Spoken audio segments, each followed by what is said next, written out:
All right. So, Trevor, what's your strong side? Ambidextrous. There you go. My name is Samuel W. Allen. I go by Sam.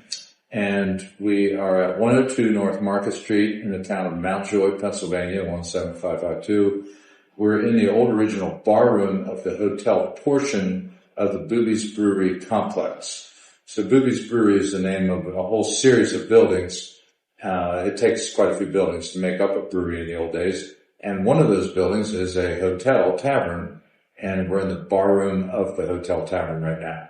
Perfect. And now the rest of it will just be conversation between us, and we can ignore all those. Okay. That'll be the... This is the old original bar here at Bube's Brewery, and one of the things about breweries back in the 1800s is they would have sold almost all their beer to hotels, which is another word, a more modern word for the more modern version of the word tavern, because in the old days, the only liquor license, the only bar was a tavern. And a tavern had to have lodging, had to have food, and that was a requirement so that you could be a tavern to serve alcoholic beverages. But so breweries sold almost all of their product to tavern hotels, and most breweries had a tavern hotel at the brewery.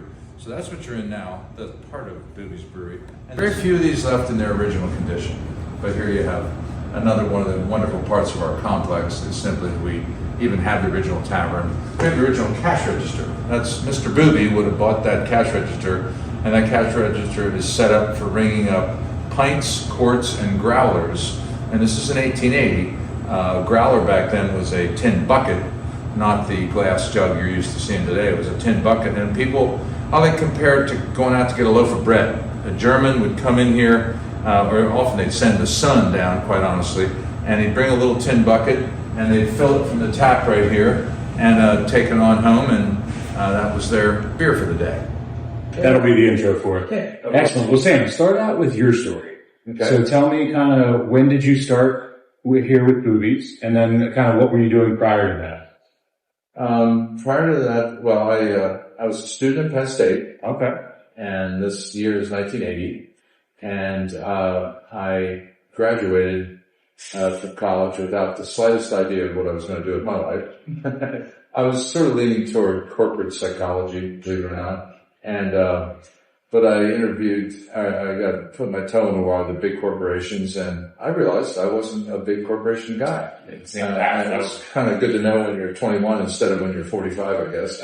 But I knew very quickly this wasn't for me, so I got an insurance business at State College for a little while. I graduated. I was hanging around, acting like a student that wasn't going to classes anymore for a little bit. And I happened to come home one weekend in July of 1980, and my father was selling real estate part-time in his retirement. My dad was a Marine and a federal employee for his whole life. But he got to retire early because he fought in World War II, and he was selling real estate for fun, more or less. And this place was listed because the lady who listed it was a very complex situation, and she needed a helper. So she was very good friends with the guy who owned this place, and my family knew him. I'm from Elizabethtown, and so was the owner. And I came home one weekend. My dad said, "Come along with me on this real estate showing." I'm like, "Okay," a full building. He wanted me to get in the real estate business. Okay, he was thinking that was something I'd be good at, and I took a real estate class and all that. I was actually not really interested, but I don't know what else to do. But I came home one weekend, and my dad was giving a tour of this place. I came along on the tour, supposedly learning the real estate business. And the two young guys that were looking at it were completely overwhelmed, and I was like absolutely fascinated. I just couldn't believe all that was here. It's this 19th century brewery sitting here, and it was being run as a little restaurant and a tour facility where you could take a tour of the brewery, and that was only open in the summertime. And the old hotel part, which is the original restaurant, this was open through the year. But I was just absolutely captivated. I just couldn't get out of my mind. I thought, how can I get involved somehow? And, I just couldn't get out of my mind. So over the next couple of months, I contacted the owner, and he was willing to let me come work for him. And then it was because no one was able to buy the place because it was losing money and no bank would back it up. So I said to the former owner, can you give me a try? I don't know much about this business, but if you've got nothing to lose, I worked for the former owners. I had an option to buy. I had a year and a half, length of time that it was committed that they couldn't sell it to anybody else. And at the very last day of my option period, which by the way was August 26th, which is today. Are you serious? 43 years ago. Wow. We completed the sale this day, 43 years ago. I gotta tell you something real quick. Yesterday, I like old cemeteries. I'm on the road all the time. Yeah, and I happened to drive across an old cemetery in West Virginia, and I pulled into it, and I found this plaque. And it was created August 25th, 1777. And I was like, wow, so now 2 days in a row I'm timing myself out. That's actually really wild. Yeah, it's kind of fun. You just happen to be here on my anniversary. That's excellent. Yeah, so 1980 is when I first saw the place, but it took until August of 1982 for me to become an owner. But there was a lot of machinations between because of the banking or just the apprenticeship or just the logistics. We needed to.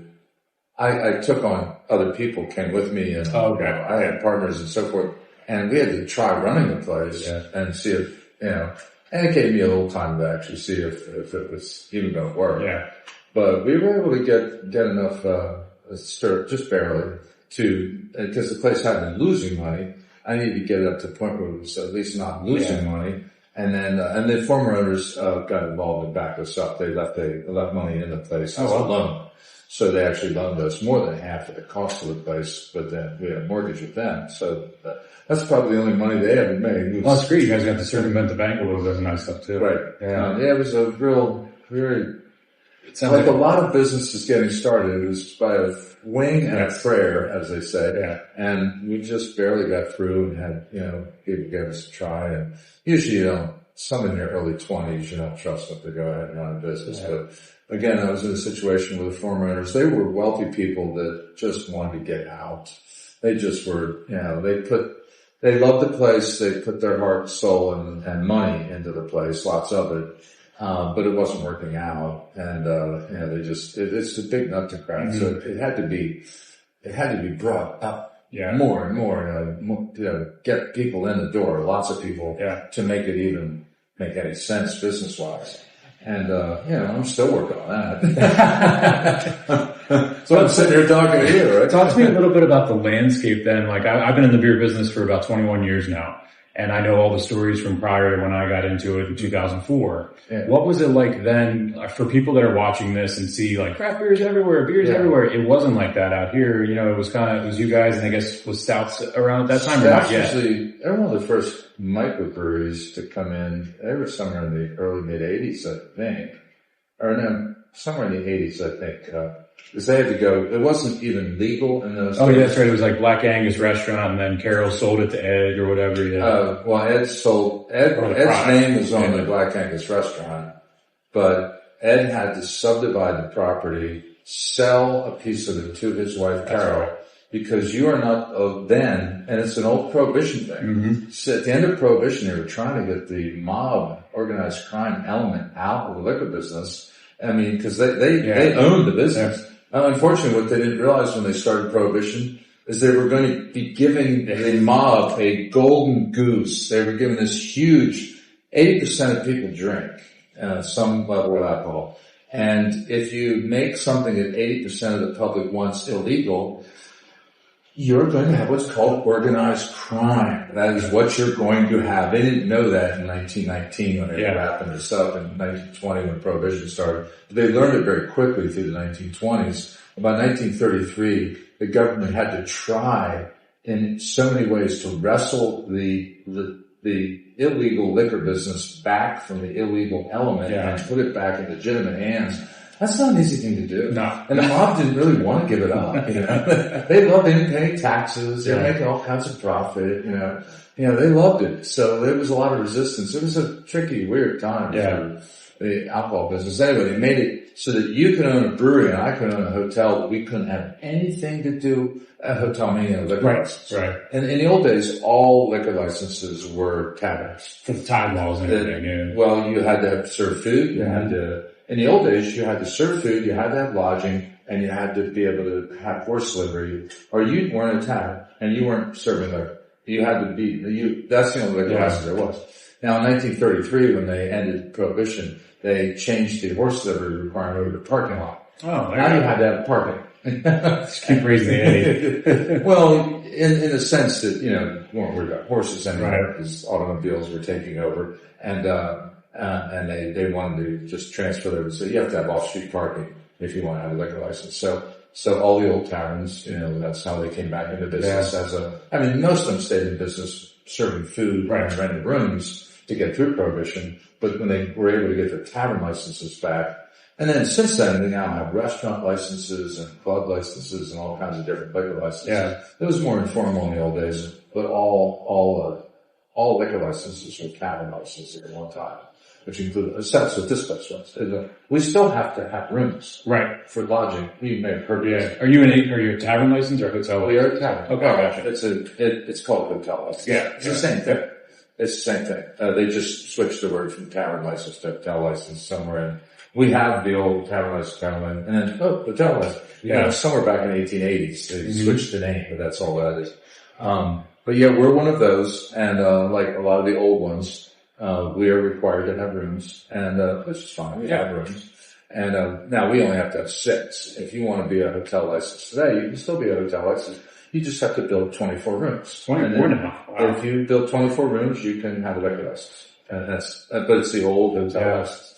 But anyway, yeah, and most stuff that takes since don't even bother. They just want to be a big, they just won't bother. The whole dynamic of the industry has changed so much. Yeah. It's kind of hard to, there's nothing in common with 1880s. But what I love about our place is that era is brought to life in so many ways. Just that aspect. This place got its liquor license back in 1933, and they got through Prohibition, renting rooms and serving some food, and pretty low key. The brewery was closed down already. Okay. And they weren't brewing beer. Oh, the technology here was all from the 1870s, 1880s.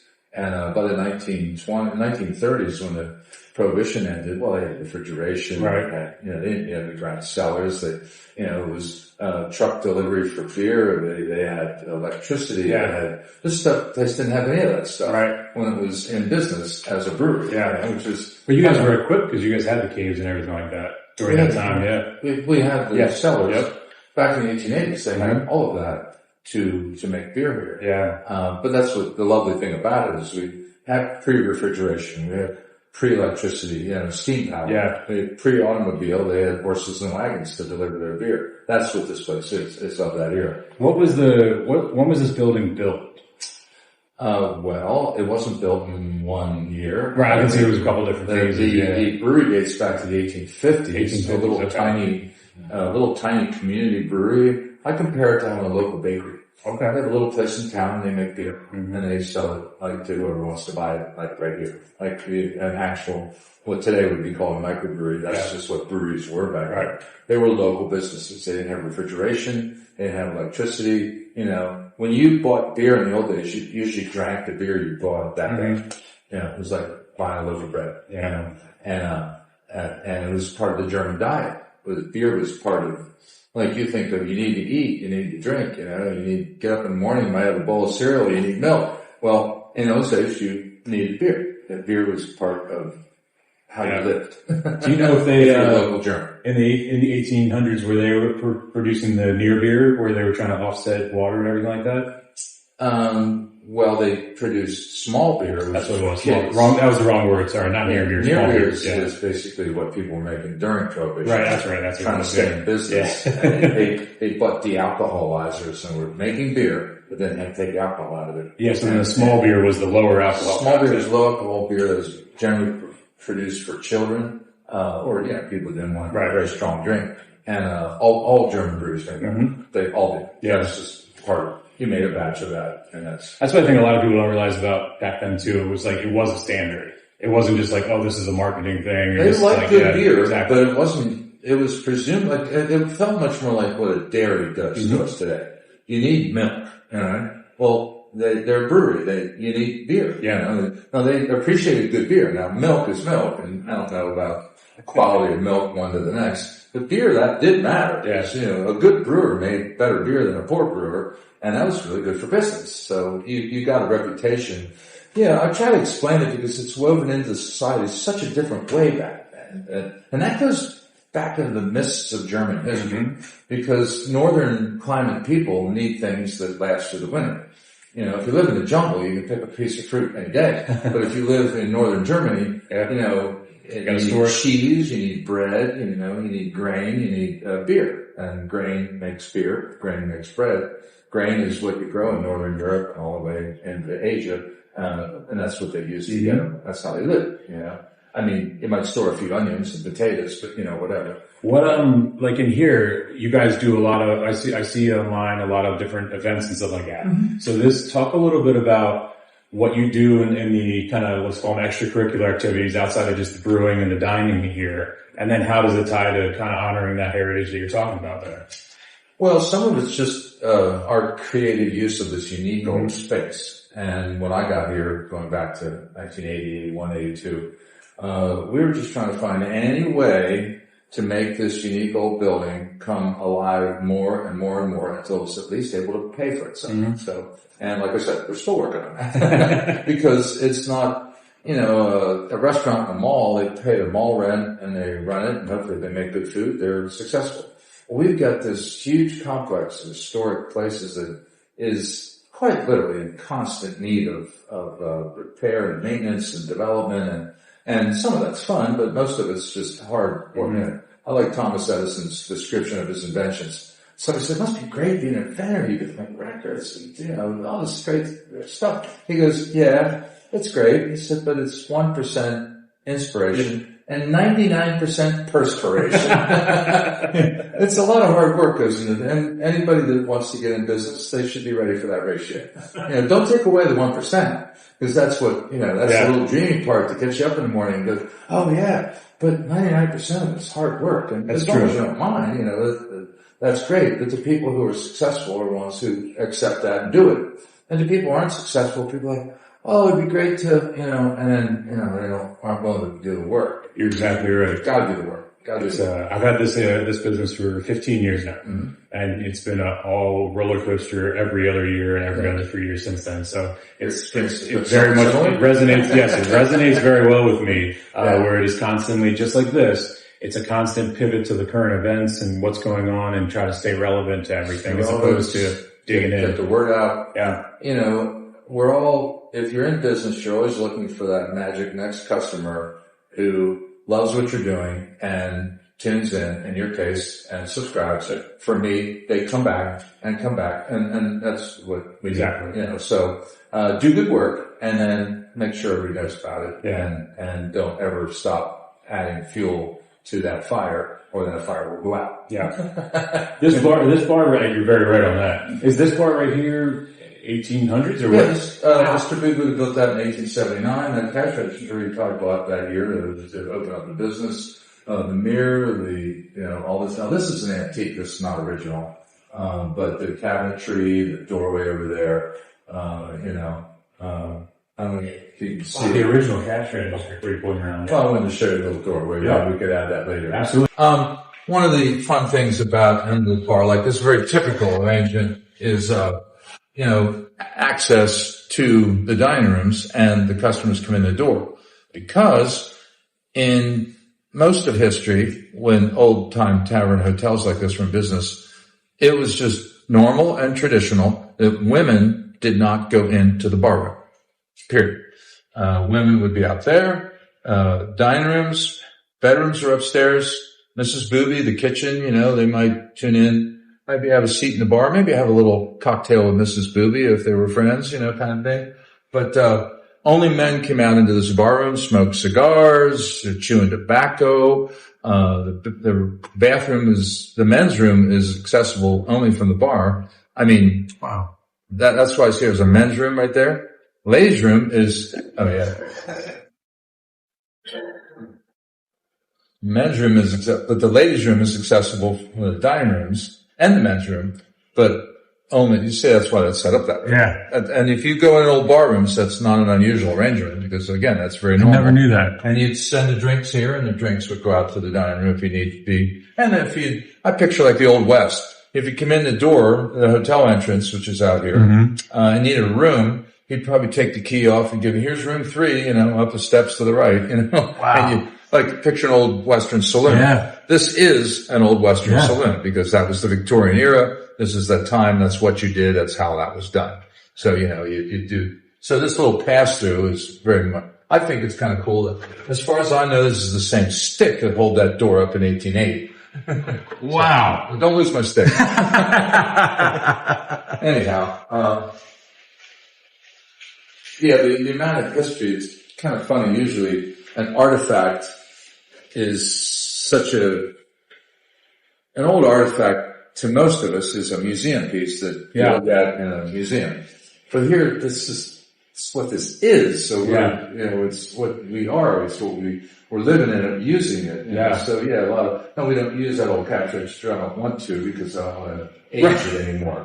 But it works and it's the old thing. We use this one. Yeah. It's fascinating. Like a lot of the times you see I travel around the country and around the region. And sometimes you see nods of different things, but you guys really have just maintained it and brought it to different light and everything like that. Like a lot of times that wood might get thrown away when people are like, you're paying attention to what's here and the purpose. Now we come to appreciate it. Yeah.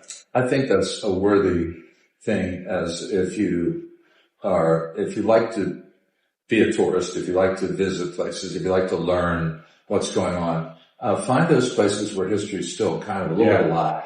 Because that teaches you learn so much more than if you now you want to see the museum too, but we're a living museum. Right. And there's a mill, on the other end of the county, Mascot Roller Mills, and they're still using water to run their turbine. Oh, wow. And they're grinding the grain and, now they're funded by the family who's very successful and they decided to keep this mill alive in its old way. But, seeing it like that, it's just so much cooler than like looking at it in a book or seeing the mill. Oh, now they have shops. This used to be, it's like they're actually milling grain using water and, the whole bit. Well, it's good you said that because that's what the format of the show is. It used to be over Zoom. I've been doing it for 3 years and it was over Zoom with people around the country and it just wasn't the 2-dimensional piece of it and the story wasn't it. So I was like, I need to be in the places while we're having these conversations. And that's really made a big difference for myself as well as understanding everything and personal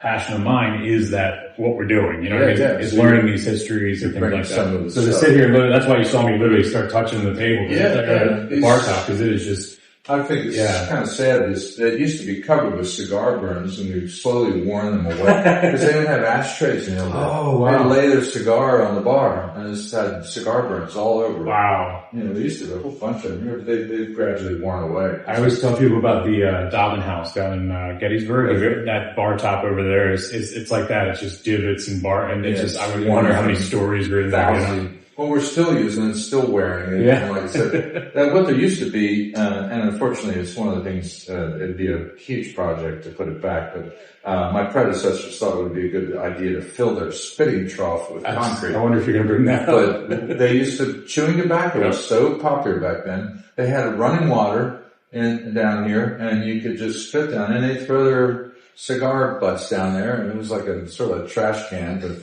and it possibly got used for even other purposes. That's the story that I always heard, Because the men were standing, men only, so, Never had to get up from the bathroom. Never had to leave the bar. And plus, a brass rail at a bar is not the handrail. Right. So the handrail, brass is chilly. A brass rail is a foot rail, and it's because of chewing tobacco and spitting it. If you're spitting on an iron rail, it'd get all rusty, but brass never rusts. I never knew that either. So and like I said, it could have gotten wet for other reasons. Yeah. If you have a brass rail down there, it won't wear out, That's awesome. And we thought we were cool today hanging a hook over underneath for purses and everything. No, the old rails were almost always wood. Okay. Handrail, but the foot rail is a brass rail. On the exterior, the colors and everything like that, was that always the case? And then if not, when did you guys begin to, I mean, that's very, it makes the building very distinct when you're driving down the road. This aqua and the dark green are original colors. Now we've added a color. Right. We've added color, but we went with the base color. The base essence of the outside presentation is what they did in the old days. And was that a thing? Was that always a thing? I mean, it seemed like a lot of these buildings, color was not necessarily the feature of that type of stuff on the exterior. In the old days, they were very colorful. Gotcha, okay. But one thing that doesn't last through centuries is paint and its color. So a lot of Victorian houses just got slapped with white paint or whatever.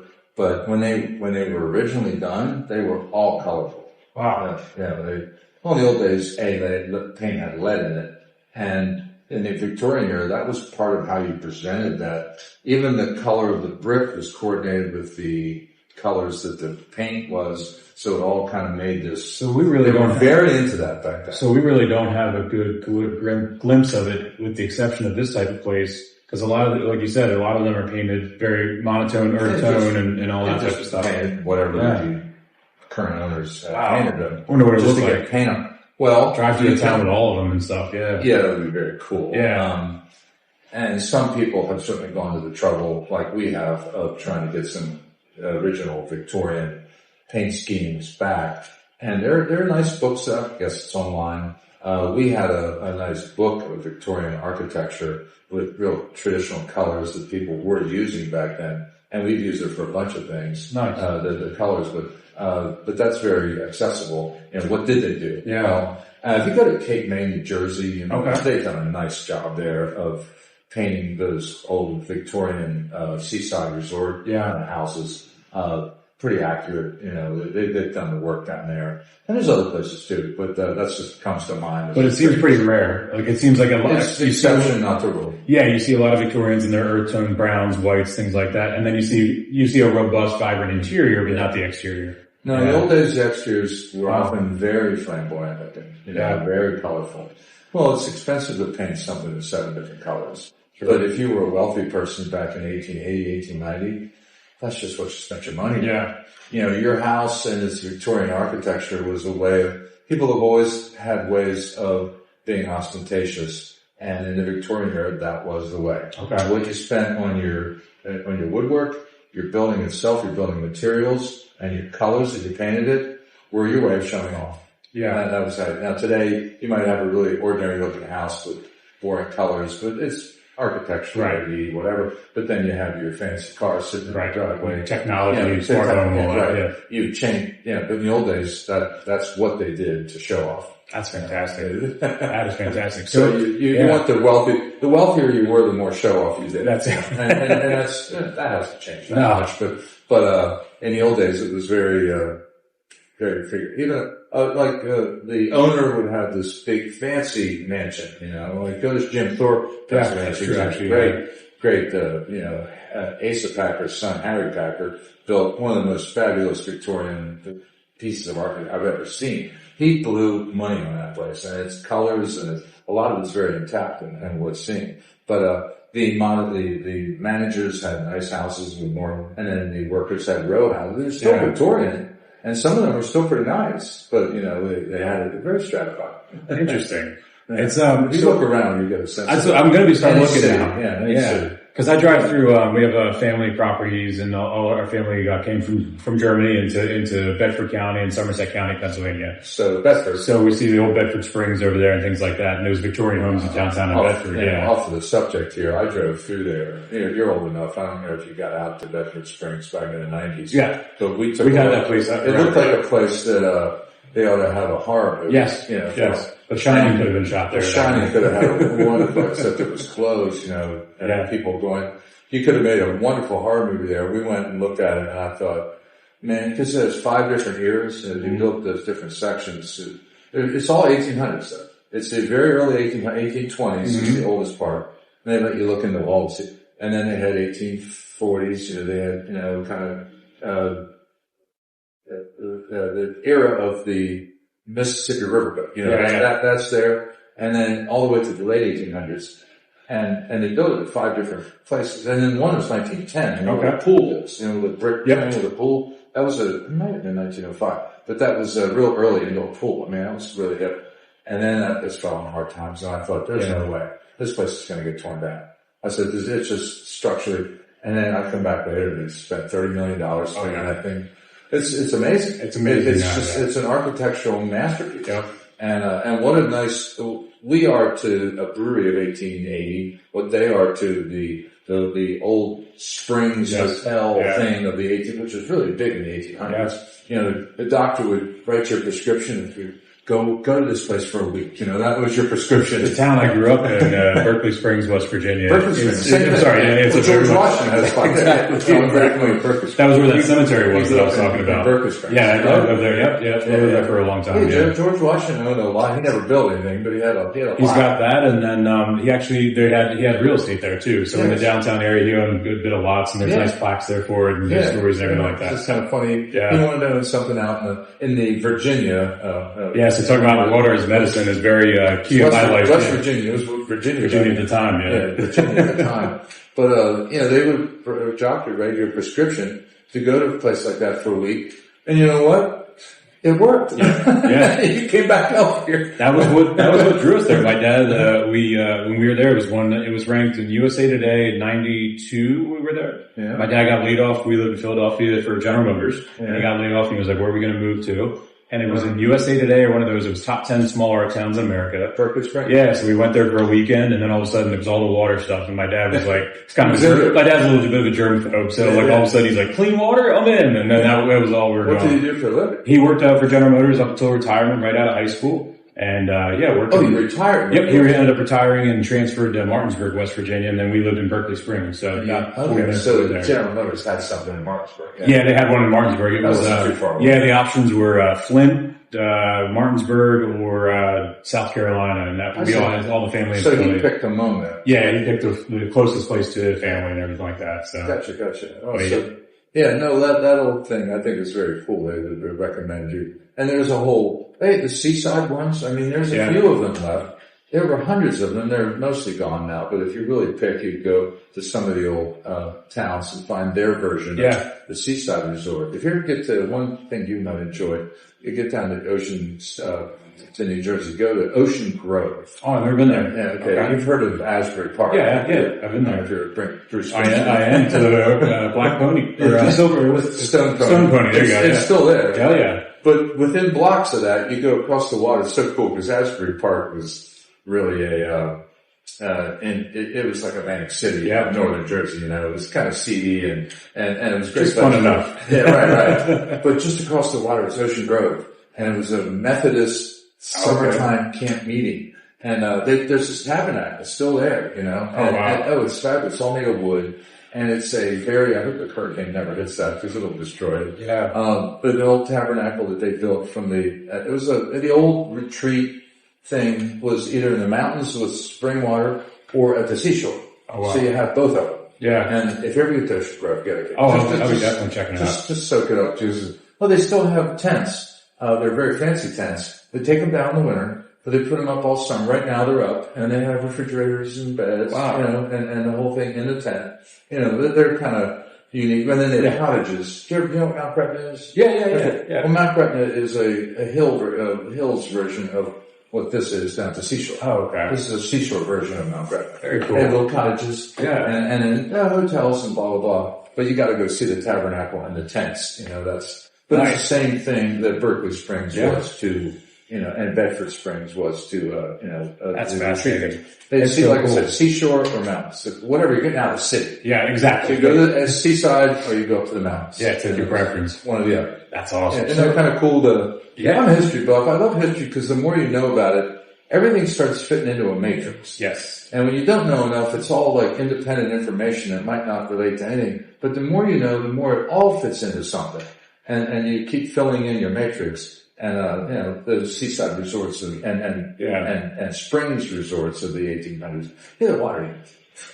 There's so much more for, you're drinking spring water. Exactly, yeah. It was the fact that you were there relaxing for a week. It was making you healthy. That was whatever they had to do to get you here, So they would give out promotions and buy one, get ones, and that was it back then, you know? Yeah, you come out and if you're relaxing and eat good food and sleeping well at night and breathing mountain air, you know, sure, you're out of the city, and the cities were polluted. Right. You know, the water was terrible in the city. The fresh air was probably 90% of the fresh air, rejuvenation. and you relaxed and ate 3 meals a day. Yeah. And, you know, of course it made you healthier. It's one of those things where like sometimes you wonder, then it's like, it's a little allegory of the cave kind of thing where it's like, you think about, you only see the one piece where it's the water, and then you're not realizing it's all these other, it's really, and then now today we would just call that a regular vacation. Yeah. You know what I mean? But then it was like you had to have a destination objective. Well, you didn't even get to do it. The doctor didn't describe it. Oh, okay. You know, there you go. In many cases, that was your excuse to go on. Even more powerful. Yeah, sure. You know, right. It was, because people didn't have an automatic vacation. Right. And the working class had no vacation. Exactly. You know, they had nothing. So that's changed over the years. People realize it's healthy for you to get away. Even it's healthy just to know it's coming. That's the number one thing I think that I underestimate as well is the anticipation is sometimes some of the healthiest things. Absolutely. That's really, really helpful for your brain. To long before you know it's coming, just knowing it's coming. Exactly. Makes every day a little better. Talk to me a little bit. Sorry. Oh, no, you asked when this was built earlier. I'm going to tell you the brewery started in the 1850s. They didn't report exactly when it was built. But this was built in 1879, and Mr. Bube built stuff almost every couple of years he added. So he built it from the time there was a little brewery here in the 1850s. Mr. Bube bought that little brewery in 1876. And from 1876 until he died in 1908, he was building something almost continually. Okay, so the restaurant or the hotel and the brewery were separate entities at that point, and then eventually. Well, there was no hotel. Oh, okay, gotcha. It was just a little brewery. But when the brewery was prosperous enough, he and his family lived in a little log cabin that was out on this corner. Okay. There was this triangle out here. There was a little log cabin. They lived in that for the first 3 years they were here. But when the hotel was built in 1879, and he and the family moved into the hotel, and as was typical of a hotel in that era, the innkeeper and the family lived in the hotel. I mean, they lived. Yeah. So the part of the living room, like the one dining room back here, was their dining room. The dining room over here across the hall was a hotel guest. Gotcha. A typical meal time here with Mrs. Booby she ran the kitchen, was anywhere up to 28 hotel guests might eat first, and then the Booby family would eat second, and then brewery workers would eat last. There was as many as a dozen of them here at a given time. But she had to have 3 meals a day, 7 days a week available to whoever needed it. Right, 50 plus people, guests, her big family, and the brewery workers all were being fed out of this kitchen. So the restaurant aspect of it is very interwoven. It goes back. See, in the old days in Germany, innkeepers became the brewers of early Germany. You know, you said your family's German. Back in Germany, because everybody made beer or knew how to make beer as part of living, of surviving. You knew if you had a cow, you knew what to do with the milk. You know, you had grain, you made beer. Well, if you traveled, stopped in an inn, the innkeepers through most of history were expected to feed the guests the inn. You came there, you didn't just sleep there, you ate there. Right. And your horse needed to be fed. So the horse needed to be cared for, you needed to be fed, so you were a restaurant and you were a hotel because you had lodging. Well, in the German area, you had to also make beer, because you had to make enough beer to serve all the inn guests, because everyone drank beer. Right. And that's what they needed. It's like they needed food, they needed beer. So they had to make a bigger brewing operation. Well, people got the idea of brewing beer is a lot of work. So the typical German family might send the son down to the hotel, the inn, and get beer from the innkeeper, and then maybe take him a chicken or early economy trade. You know what I mean? And so the innkeepers, they're brewing, especially if they made good beer, that was good for the innkeeping business. Well, people started buying beer. This is 1,000 years ago in Germany. Yeah. I'm talking medieval Germany. Well, I love the fact that jump all the way into the 1800s, that tradition was still intact, basically, because not all inns still had a brewery. Now, by now the breweries were big, but they usually always had an inn still, and a brewery like this sold almost all of its beer to other inns. That's what it went. So it went to other hotels. So they were doing wholesale distribution. They were doing wholesale distribution. Mr. Bube had a wholesale distributor. Oh, wow. He was a brewer, a wholesale distributor, and a keeper of a retail hotel liquor license. And he had all 3 of those licenses, you know, which in the old days was fine. I didn't realize he had a Prohibition wholesale license too. Wow. Yeah, we have an old wholesale dealer's license or whatever. Excellent. For him to distribute. Yeah. Because he was the distributor. Yeah. Well, we have a picture of a wagon going over to, I don't know if you ever heard of a place called the Cat's Meow. It's a restaurant in Mannheim, but it used to be the American Hotel. It's an old Victorian hotel. It's right near the train station, as all the old Victorian hotels try to be near the train station for obvious reasons. But we have a picture of a Bube's beer wagon delivering beer to the American Hotel over in Mannheim. That's what they did. They delivered the beer they made to, and then if you wanted beer, you went to the hotel, and that's where you got it. Wow. So that was the way the whole thing worked. You know, there was no, you didn't buy beer at the grocery store, you know. Yeah, exactly. You got the beer, and, you know, you might have a bakery in town, and a typical day for a German might be stopping at the hotel, get some beer, stop at the bakery, get some bread, stop at the dairy, get some milk, and then come home and, you know, that's how you live. It's incredible, like, to think about all the different mechanisms that would be going through this in one day. Like, obviously, and so all different things, like just survival, production, distribution, hospitality. This was a big system. Yeah. You can see the ecosystem. Yeah, the beer garden, you've been here before? Yeah, I've been here before, yeah. Okay, saw the beer garden. Well, that was the horse and wagon yard. So at that level, this is an inn had a very much a farming operation, even though they weren't farmers. They had to have a horse with a barn with stables for horses. If you came here on a horse, the door you came in just now, you would have maybe gotten off of your horse if you were coming to visit this hotel. One of the stable boys would take your horse around back and keep him in the shade, feed him if need be. If you're staying overnight, you know, they'd care for him for 2 days, 3 days, whatever. And when you were ready to leave, you'd come out that same door. The stable boy would bring your horse or horse and wagon. Yeah. And it was living out in the beer garden that it's now the beer garden. So they were living with the horses and stuff. Yeah. The horses, a delivery of coal would come in on a wagon each day, keep the boiler running, and it ran the whole place.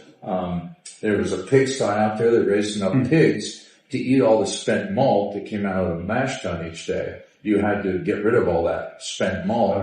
So you had enough pigs to eat it. That was just part of a normal brewery operation. Now today we just put it in Rubbermaid trash cans, but right now we're between farmers because usually you want farmers to come get your grain. But I take it out to a farm outside of town and I dump it in a big pile right next to where Yingling dumps theirs. Yingling, I don't know how many farms they have, but one of the farms they deliver, one farm outside of town, I was just talking to a guy, he gets as many as 3 loads of dump truckloads of grain a day sometimes from Yingling.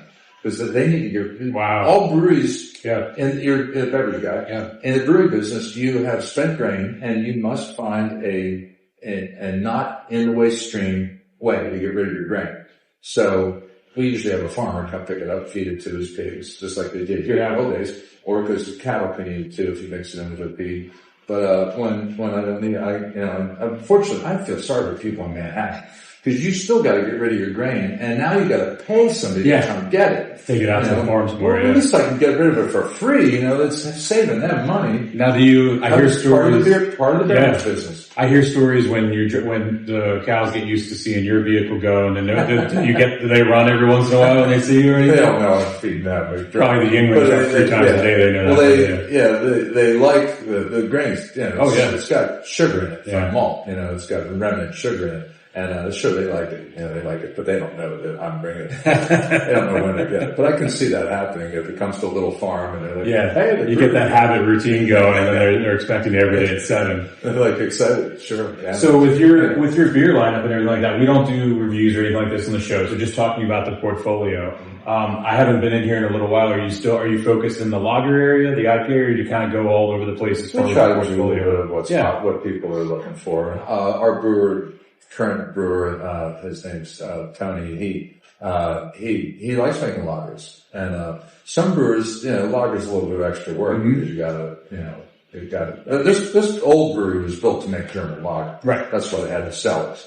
And in honor of that, I'm glad that he does like make a good lager. He's got an Oktoberfest and a Czech style lager right now, and I always want our brewers to have at least a lager because most microbreweries produce mostly ales, and I understand that. If you're a little tiny brewery, you don't really want to tie your beer up for an extra 6 weeks, turning it into you don't have the cave, that's hard real estate. It's valuable real estate. Well, old German lager, that's just what they did. So even the old German lager makers, I don't know if you know this, they all made ale as well. They all did. Okay. And that's because in the summertime, in the old days before refrigeration, lager yeast cannot operate properly at 80, 75 or 80 degrees. It must be cool fermented, which in the old days, you made such small batches, you could cold ferment it in a cave. Yeah. But that's not for a big production. You can't do that. You need refrigeration to make it.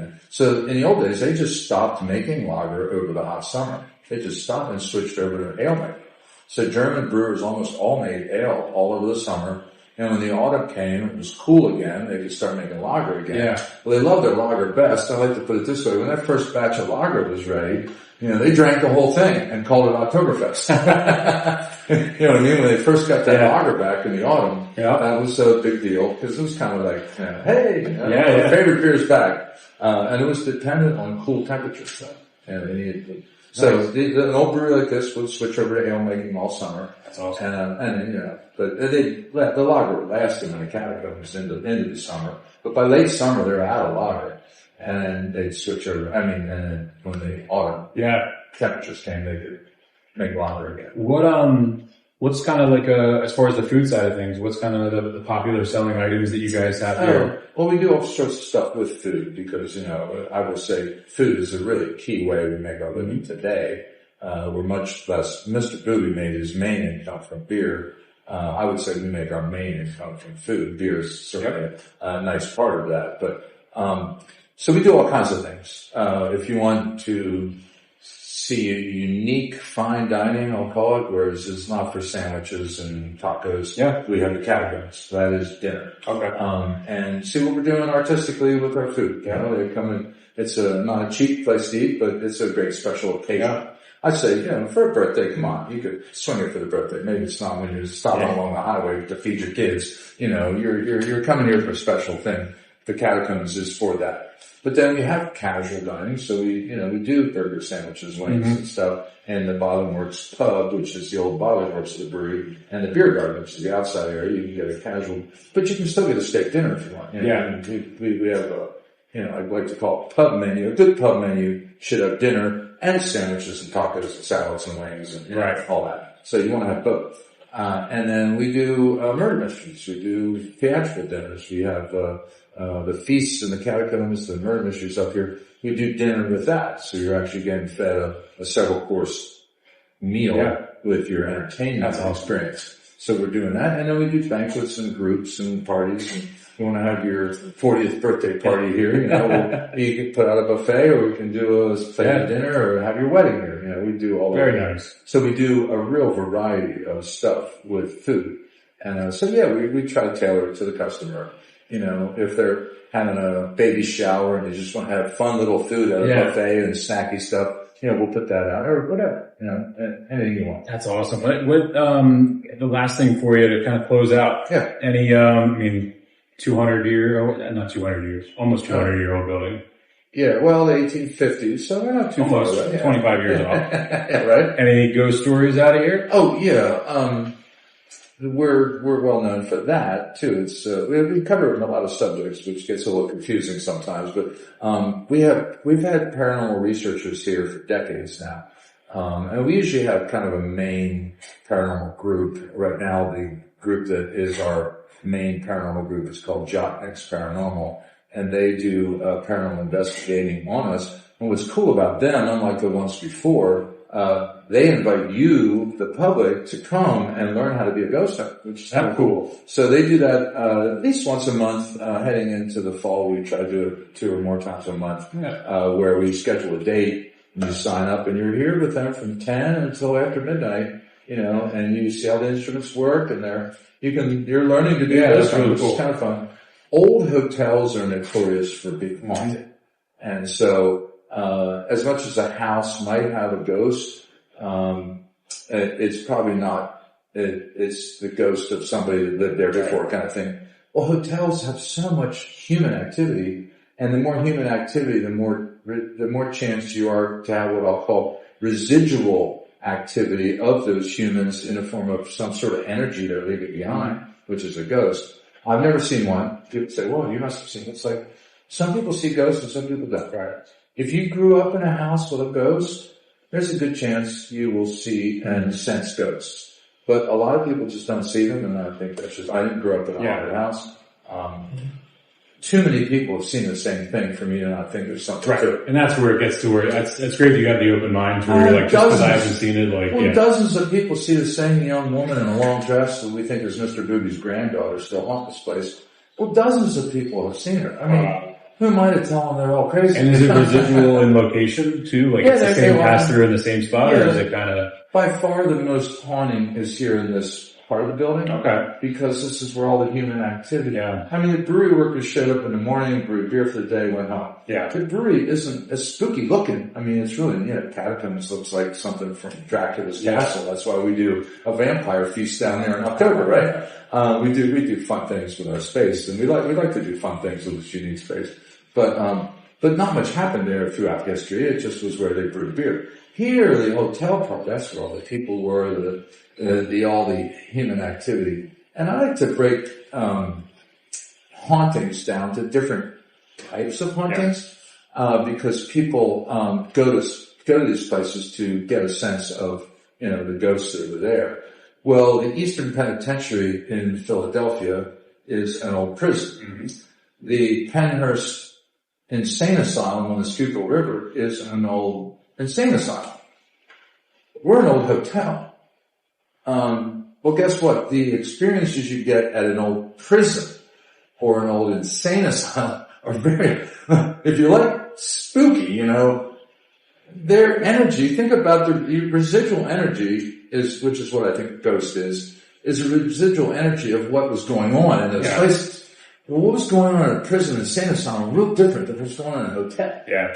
Hotel was just people having fun, having a drink, having dinner, maybe staying upstairs for a couple of weeks, or friends with the Bubes, it was kind of like the Waltons or something. The more, nice energy. Yeah. It's not like jarringly, like prison. They were getting, executed there and tortured there. And insane asylum, very much the same. Here they're stealing your beer, they're not hitting you over the head with a hammer. The worst of what happened here was not that bad. Right.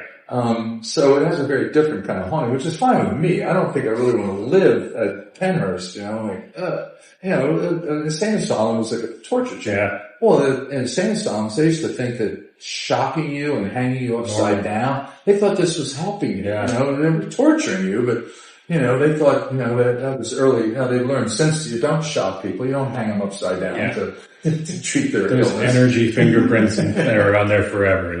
Yeah. On those buildings. Until you tear the building down, it's going to always have that kind of, and now if you're into that, fine. Right. But it's a very different, I like to think that this is for someplace I spend a lot of time. I'm much happier spending a lot of time in the energy that would have surrounded an old hotel than the locking up at night with lights out. You would pick your druthers. Yeah, if you're going to be here late at night all by yourself, I think I'd rather be here than in Eastern Penitentiary going, what was that? Yeah, exactly. It's truly scary, but make a horror movie, right? But so the research they do here, and again, the haunting places are places where a lot of human activity happened. So the hotel's more haunted than the brewery, and all the paranormal researchers agree on that. It seems like if you saw a ghost when you were real little, you will always grow up and see ghosts. But if you didn't see one when you're little, you may never, like you and I. But if you're female, you're far more likely to see a ghost later in life than we males ever are. And can I explain that? Not really. I mean, it's probably similar to the grocery store. Like, we can't really find the things on the shelf that we need to find when we're going. So wwhy would we be able to see a ghost? Maybe it's a sensitivity. There you go. A certain type of sensitivity that females have more of. What I do like is the amount of research that people have done has brought ghost hunting. And you can't enter it into the simple world of science because you can't. Right. You can't get this chemical and this chemical and put them together and know that every single time this reaction, it goes something like that. Correct. They're not subject to the scientific method. You can't show up and say, but if you have your instruments and all your things that research ghosts and you do it all the time. Right. you do start collecting enough volumes of information that they're able to reach certain general conclusions. Yeah. And that is, at least the very most essence, is there something to ghosts? Right. And an anomaly is the worst case scenario. You can say you can't argue it. You can't have that much, again, I've had dozens of people see the same ghost. Yeah. Well, I'm not going to say they're all crazy, it's just, they're seeing something. Right. And, so there is something to it. Yeah. It doesn't fit well into the scientific method. So I think places like us allowing these people to do the research, we do a ghost tour here where it's not the full paranormal investigation experience thing we do. You can just come and hear a ghost story. Yeah. Take a little tour and see the building. And that's cool. You hear that's a short version. It's cheaper and shorter. And it's an hour commitment, not a three.